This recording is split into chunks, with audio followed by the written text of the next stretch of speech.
ये कहानी एक सच्ची घटना पर आधारित है जो 1996 में एवरेस्ट पर घटी थी और 2015 में इस घटना पर एक फिल्म बनाई गई जिसका नाम है एवरेस्ट। इस फिल्म में बस सच्चाई को दिखाया गया है कि उस दौरान क्या हुआ था। क्या इंसान अपनी इच्छा को पूरी करने के लिए अपनी जान की परवाह भी नहीं करता। 1953 में Edward Hillary and Tenzing Norway पहले ऐसे इंसान थे जो पहली बार एवरेस्ट पर चढ़े। इसके बाद बहुत ऐसे कम लोग थे जो एवरेस्ट पर चढ़े, क्योंकि एवरेस्ट पर चढ़ने का मतलब मौत है। पर 1992 में रॉबोल नाम के एक आदमी ने इसे अपना बिजनेस बना लिया और उसने लोगों को एवरेस्ट पर ले जाने का काम शुरू कर दिया। और अगले 4 सालों में वो 19 लोगों को बिना किसी हादसे के एवरेस्ट पर लेके गया। और सन 1996 में रॉब एक टीम को एवरेस्ट पर ले जाने के लिए तैयार होता है। जाने से पहले रॉब की वाइफ बोलती है कि जल्दी वापस आना, क्योंकि वो प्रेग्नेंट होती है। रॉब बोलता है कि मुझे आने से कोई रोक नहीं सकता और वो अपने सफर पर आगे बढ़ जाते हैं।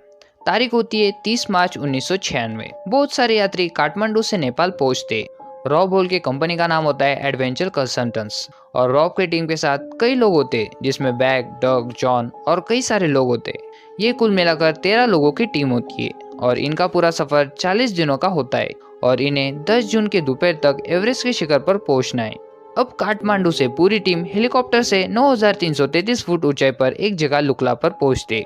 इसके बाद ये सब पैदल चलकर आगे जाते और 17,600 फुट की ऊंचाई पर एक बेस कैंप तक पहुंचते। यहाँ पर कई लोग होते जो अलग अलग कंपनियों के साथ एवरेस्ट पर चढ़ना चाहते। 23 अप्रैल को पूरी टीम 21,300 फुट की ऊंचाई तक चढ़ जाती है और यहाँ ऑक्सीजन लेवल कम होती है। यहाँ पर एक कैंप होता है जहाँ पर सारे लोग रुकते और ऑक्सीजन सिलेंडर अपने साथ लेते। दरअसल जो कंपनीज जो इन्हें एवरेस्ट पर ले जा रही होती है, उन्होंने अलग अलग चोटियों पर यात्रियों के लिए कैंप लगाए होते ताकि वो यात्री यहाँ पर आराम कर सके। अब यहाँ से आगे का सफर इतना भी आसान नहीं है, क्योंकि अब ऑक्सीजन कम हो रही होती है।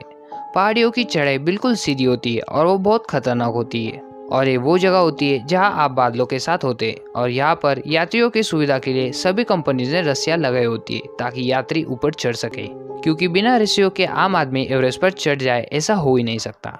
पर फिर भी ये इतना आसान भी नहीं है, क्योंकि वहाँ का मौसम, ऑक्सीजन की कमी इंसान को अपने आप ही धीरे धीरे मारना शुरू कर देती है।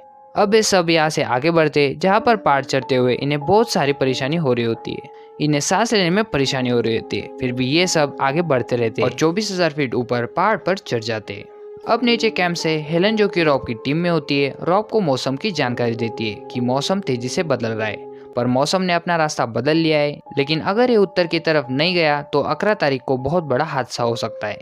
रॉब बोलता है कि यहाँ कोई मौसम नहीं होता, पहाड़ अपना रास्ता खुद बनाते। और ये वहाँ से अपनी पूरी टीम के साथ पहाड़ की खड़ी चढ़ाई को चढ़ना शुरू कर देते, जहाँ हवा बहुत तेज होती है और एक एक कदम बढ़ाना भी मुश्किल हो रहा होता है। लेकिन इन सब की कहीं ना कहीं एक जिद होती है कि हमें ये करके दिखाना है, इसलिए वो लगातार बढ़ते रहते। ये अपने अगले कैंप पर, जो कि 26,055 फीट की ऊंचाई पर है, वहां पहुंच जाते और इस ऊंचाई पर मौसम बहुत खराब होता है और यहाँ पर सब तय करते हैं कि ये अब आगे नहीं बढ़ेंगे, क्योंकि आगे बढ़ने का मतलब मौत है।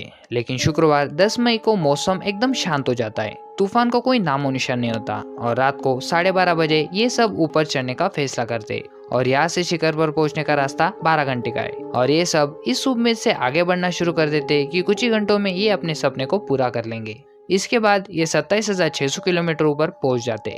वक्त होता है सुबह के 4:55। यहाँ पर इनकी टीम में एक आदमी होता है जिसका नाम बैग होता है।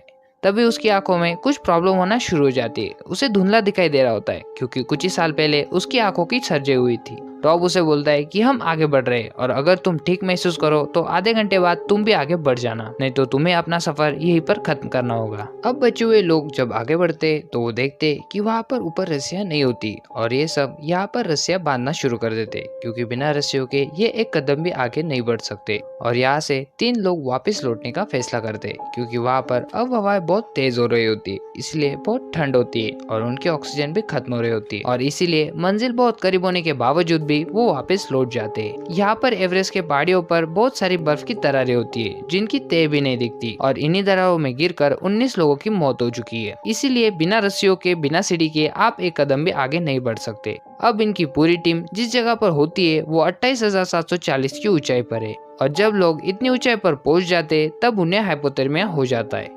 हाइपोथर्मिया ऑक्सीजन की कमी से होता है, जिसमें गर्मी लगने लगती है, जबान लड़खड़ाती है और गुस्सा भी आता है। जैसे जैसे लोग ऊंचाई पर चढ़ते जाते हैं वैसे वैसे उन्हें बहुत सारी कॉम्प्लिकेशन होने लगती है। जैसे दिमाग में सूजन आना, फेफड़ों में पानी भर जाना, और ये सब मौत की एक वजह हो सकती है। अब ये रस्सियां लगा देते और पहाड़ों पर आगे बढ़ने की तैयारी करने लगते। और अब इन सब की हालत खराब हो चुकी है, किसी के अंदर शक्ति नहीं है और बस एक जज्बा है जिससे सब आगे बढ़ रहे होते। और दोपहर 1:14 पर ये एवरेस्ट की चोटी पर पहुंच जाते। इन्होंने कर दिखाया होता है जो ये करना चाहते हैं। रॉब और उसकी टीम बहुत खुश होती है और कुछ ही देर में ये वापसी के सफर पर निकलने का फैसला करते हैं। वैसे प्लान के हिसाब से इन्हें 2 बजे तक वापस लौटना होता है, मगर ये सब लेट हो जाते हैं और यहाँ पर पहाड़ों पर बादल मंडराना शुरू हो जाता है और इन सब से सांस भी नहीं ली जा रही होती है क्योंकि सबको ऑक्सीजन सिलेंडर खत्म हो चुका है। रॉब कैंप पर कॉल कर बताता है कि सबको ऑक्सीजन खत्म हो चुका है और जितने भी एवरेस्ट की चोटी पर पहुंचे अब ये वापस लौटना शुरू कर रहे हैं। अब ये थोड़ा ही नीचे आए हुए होते तभी वहाँ पर एक और टीम का आदमी जिसका नाम डग होता है वो ऊपर आ रहा होता है। रॉब उसे मना करता है पर वो कहता है कि अगर वो आज ऊपर नहीं गया तो वो दोबारा कभी नहीं आ पाएगा और रॉब उसे बड़ी मुश्किलों से ऊपर ले जाता है। डग की हालत खराब होने के बावजूद भी वो एवरेस्ट के शिखर पर पहुंच जाता है और जब वो वहां से नीचे उतरना शुरू करते हैं तब डग की हालत बहुत खराब हो चुकी होती है। वो लगभग बेहोशी की हालत में होता है और अब ये दोनों ऊपर फंस चुके हैं। रॉब की टीम रॉब को वापस आने के लिए बोलती है मगर रॉब मना कर देता है। वो बोलता है कि मैं डग को छोड़कर नहीं आऊंगा, ये एक इंसान की जिंदगी का सवाल है। और वो रस्सियों के सहारे बड़ी मुश्किलों से उसे नीचे उतारने की कोशिश करता है और तभी वहाँ पर बहुत जोरों से तूफान शुरू हो जाता है और रॉब डग को बहुत मुश्किलों से एक जगह पर छोड़कर ऑक्सीजन लेने के लिए जा रहा होता है। वो डॉग को बोलता है कि तुम यहाँ से बिल्कुल मत हिलना, लेकिन डग का दिमाग पूरी तरीके से सुन्न हो चुका है और वो उसकी बात नहीं समझ पाता और उसके पीछे आने लग जाता है।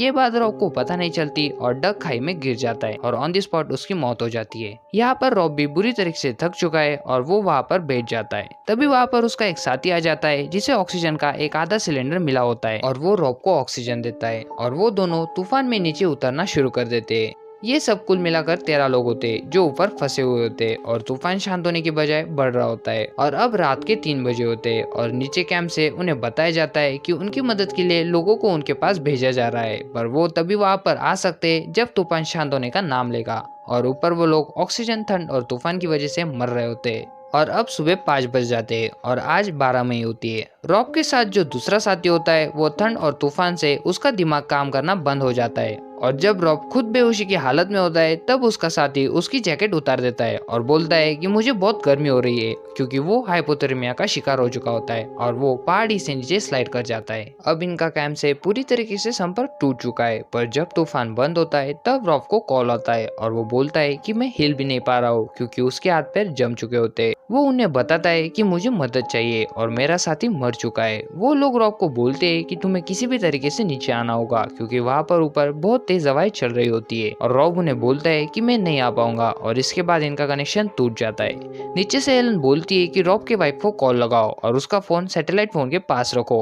उसे अपनी वाइफ की आवाज सुनकर हिम्मत मिलेगी और वो ऐसा ही करते। वो रॉब और उसकी वाइफ की बात करवाते। रॉब की वाइफ उसे बोलती है कि तुम्हें हार नहीं माननी है, तुम्हें चलते रहना होगा, कुछ ही देर में धूप निकल आएगी, बस तुम किसी भी तरीके से नीचे आ जाओ। रॉब को वहाँ पर बहुत दिक्कत हो रही होती है क्योंकि वहाँ पर हवाएं बहुत तेज होती है और बिना ऑक्सीजन के सांस लेने में काफी तकलीफ हो रही होती है। रॉब बोलता है कि मेरे हाथ जम चुके हैं। उसकी बीवी बोलती है कि तुम्हें चलते रहना होगा, ब्लड सर्कुलेशन रुकना नहीं चाहिए। और इसके बाद रॉब वहां से उठने की कोशिश करता है और वही दूसरी तरफ जो लोग रॉब को बचाने के लिए ऊपर गए होते वो ऊपर चढ़ नहीं पा रहे होते क्योंकि वहां पर हवाएं बहुत तेज होती है और उन्हें वापस लौटना पड़ता है। रॉब को बताया जाता है कि जो लोग तुम्हारी मदद करने के लिए आ रहे थे वो तेज हवाओं के कारण वापस लौट चुके हैं। रॉब बोलता है कि मुझे एक और रात यहाँ पर रुकना पड़ेगा क्योंकि वो वहां से अकेला नहीं निकल सकता।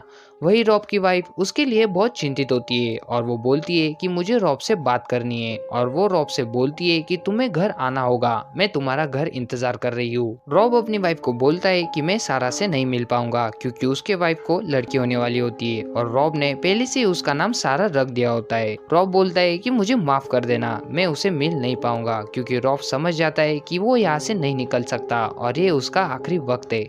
रॉब की वाइफ बोलती है कि ऐसा मत बोलो, तुम हार नहीं मान सकते। रॉब बोलता है कि मैं तुम्हें और मेरी होने वाली बेटी से बहुत प्यार करता हूँ, तुम अपना ख्याल रखना। और इसके बाद उनका फोन डिस्कनेक्ट हो जाता है। वही दूसरी तरफ बैग, जिसे देखने में परेशानी हो रही होती है, वो नीचे उतरने वाले लोगों के साथ कुछ दूरी तैर कर चुका होता है। पर रात को तूफान के बाद वहाँ से सब लोग जा चुके होते हैं और जो भी वहाँ पर ठहरते वो सब मर चुके होते। पर बैग अभी भी जिंदा होता है और उसको हेलुसिनेशन होना शुरू हो जाता है। उसे अपनी वाइफ और बच्चे दिखाई देने लगते हैं और वो वापस पूरी हिम्मत से लड़खड़ाता हुआ आगे बढ़ता है और वो नीचे कैंप तक पहुंच जाता है, जहाँ पर और भी लोग होते हैं। लेकिन उसकी हालत बहुत खराब होती है और अगर उसे मेडिकल हेल्प नहीं मिली और अगर उसे नीचे नहीं लाया गया तो वो वहीं पर मर जाएगा। और जब ये बात उसके फैमिली को पता चलती है तब बैग की वाइफ बोलती है कि मैं हेलीकॉप्टर का इंतजाम कर लूंगी। हेलन बोलती है कि ऊपर हवा का दबाव ज्यादा होता है, वहाँ पर हेलीकॉप्टर नहीं जा सकता। पर बैग की वाइफ नेपाल में जो अमेरिकन एम्बेसी होती है वहाँ कॉल करती है और वो उन्हें बैग की मदद के लिए प्रेशराइज करती है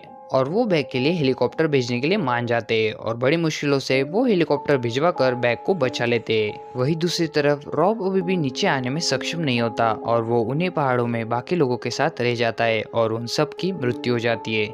यह बैग को नीचे ले आते हैं और उसका इलाज करा जाता है, पर हाथों और नाक का खून जमने की वजह से वो गल गए होते, जिसकी वजह से उसके हाथ और नाक को काटना पड़ता है। मगर बैग की फैमिली उसका साथ देती है और आज भी वो अपनी वाइफ के साथ अपने बच्चों के साथ रहता है। जुलाई 1996 में रॉब को बेटी होती है और उसका नाम सारा रखा जाता है, जैसे कि रॉब चाहता था। तो ये था 1996 का वो दर्दनाक हादसा जिसमें कई लोगों की जान गई। और इसी के साथ ये मूवी, ये कहानी यहीं पर खत्म हो जाती है।